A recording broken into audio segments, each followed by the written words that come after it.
Hi guys! Welcome back to my channel. So for today's video ay ipapakita ko kung paano ko inayos ang kilay ko from this to this. So kung gusto nyong malaman kung paano ko ginawa or kung ano yung ways ko kung paano ayusin ng makapal ko na kilay, just keep on watching.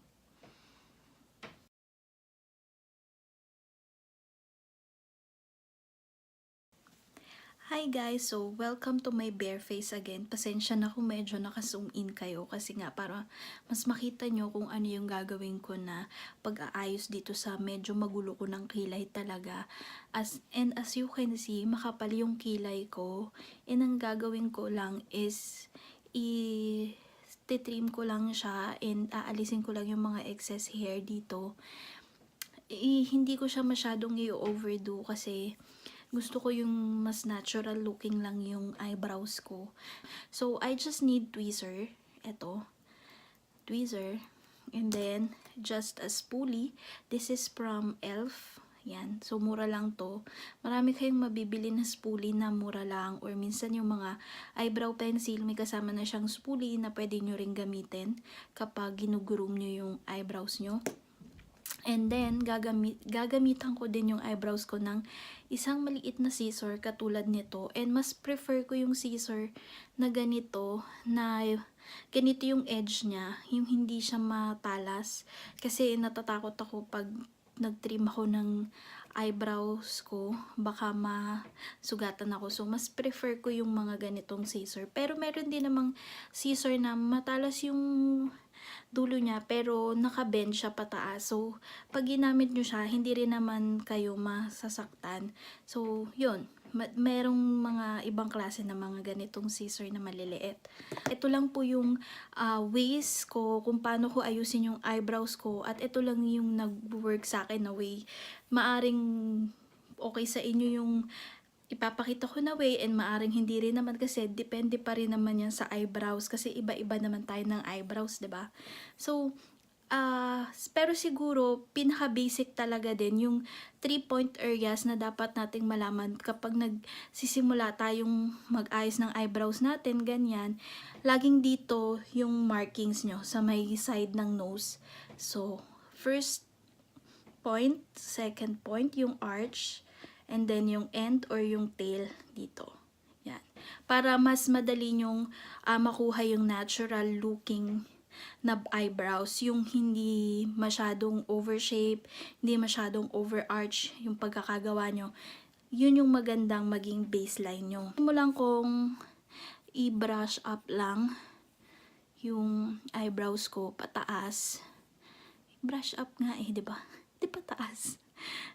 Brush up ko lang siya para mas makita ko yung shape ng eyebrows ko. And then, sisimulan ko lang i-flock yung or bunutin yung mga hair dito sa area na to. Kasi yan yung mga excess hair, yan yung mga growths. Yan. So, bunutin ko lang sila. Medyo masakit to kaya gandang tiis lang talaga. So, since na bunot ko na yung mga excess hair dito sa area na to, I can start now by shaping my eyebrows. As you can see, ito yung naalis na yung mga excess hair dito, yung mga hair growth compare dito. So, kahit pa paano may difference na sila, 'di ba? So, isa-shape ko naman yung eyebrows ko. So, ang gagawin ko is guguhitan ko lang sila. Ipapakita ko sa inyo kung paano ko guguhitan. Ayan, para nga mas maging maayos yung pag-shape ko sa eyebrows ko, magdodraw ako ng line para alam ko kung saan yung pinaka-starting point, yung arch, and yung tail ng aking eyebrows. So, gagamit ako nitong NYX Jumbo Eye Pencil Crayon in milk shade. So, ito siya. Ayan. So, kung wala naman kayong NYX na ganito, kung wala kayong makita na ganito, pwede din naman, meron na din namang ibang brand na meron silang mga white colors or kahit yung mga cream ang kulay na eye pencil na ganito. Kasi para pag ginuhitan nyo yung eyebrows nyo, mas madali nyong makikita kung ano yung mga hair na dapat nyong alisin. I will first determine kung saan yung starting point ng eyebrows ko. So, ayan, susukatin ko siya by placing the spoolie and tsaka ko siya guguhitan. ng vertical lines. Ayan. Yan. So, dyan yung starting point nung kilay ko. And then yung arch should be on the middle of your iris. So, kuhit lang ako ng line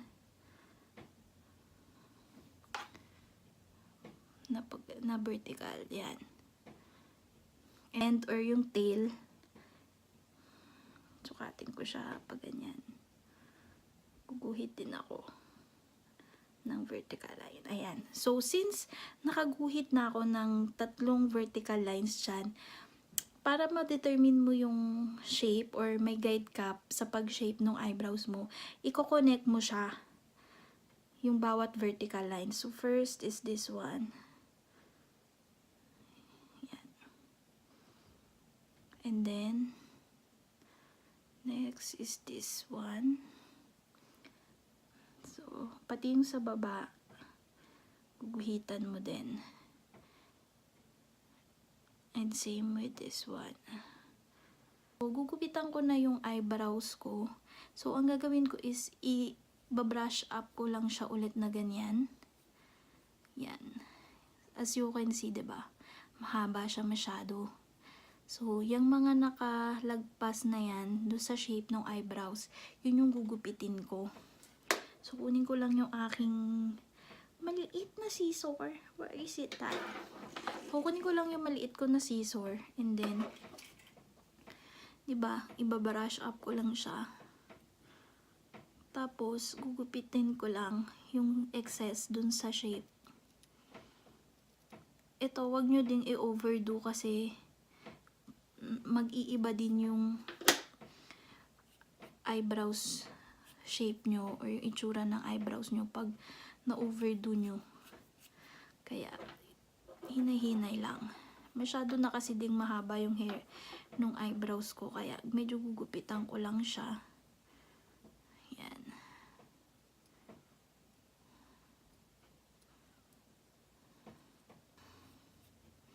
Tapos yung dito. Yan. Pag ano naman na, gupit. So, pag ganito naman yung pag-brush, tas yung pag-gupit naman. Pag ganito. O, diba? Para numipis lang din ng konti yung eyebrows ko. So, itutuloy ko lang po yung pag-ayos ng eyebrows ko dito sa kabila and babalikan ko po kayo. So, eto na po. Natapos ko na po yung 2 kilay ko. So, ayan. Mas okay na po yung itsura nila kaysa kanina. So, disclaimer lang po, hindi ko po sinasabi na ito po talaga yung tamang way ng pag-aayos ng kilay. Kasi, para po sa akin, iba-iba naman po tayo ng ways dahil may iba-iba tayo ng klase ng kilay.